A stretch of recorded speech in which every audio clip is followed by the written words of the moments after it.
Hi, Lena. Hi, nice to meet you. Nice to see you. Yep. So we're for life, and it would be great to know like how you guys ended up here with two of your kids. So what was the reason? Why did you choose for life? How did you find it in the first place? Okay, so it's a long story for us. Our children was born in the United States, and then we moved back to Vietnam to let them be close to their grandparents.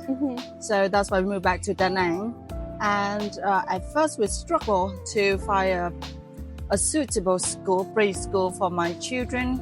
Just one day we went for a walk across the street, and I saw so many kids smiling and happily playing. I thought, wow, that's good. That's a good sign that the children are happy at school, you know. True. And then I just went to talk to the principal, and he gave me a short tour.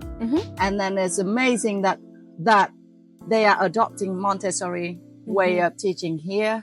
And so we gave it a try, and my children love it here. And at first it's only like 1 month trial, and then it is extended to 3 months, 6 months, and we stay with for life until we move to other countries. Did you notice that maybe something has changed in your kids' kind of like development they went through with For Life?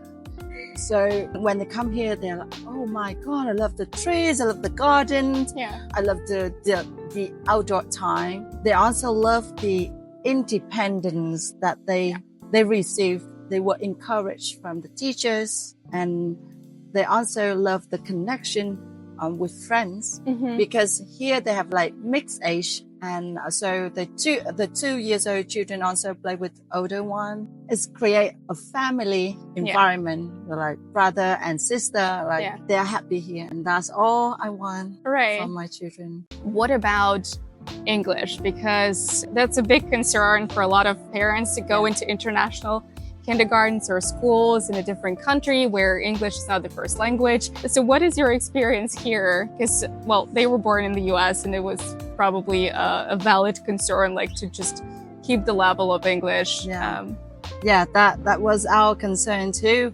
How to keep the English proficiency enough that they can attend primary school in the US later when we move back there.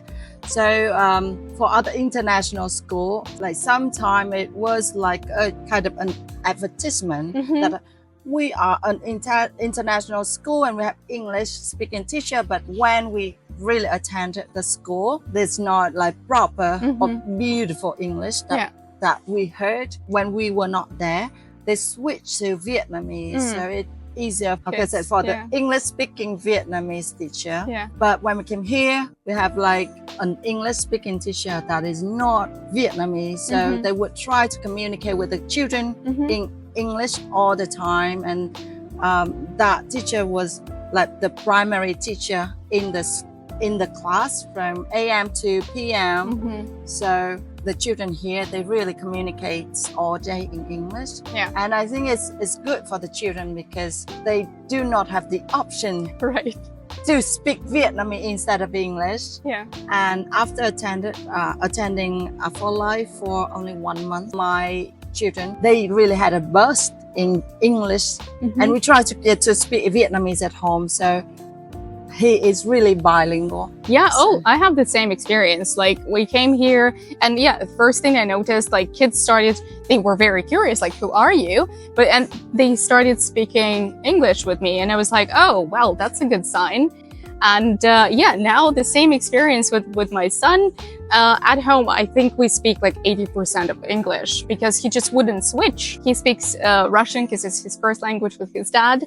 But with me, it's like always English because he also hears me speak English when I work.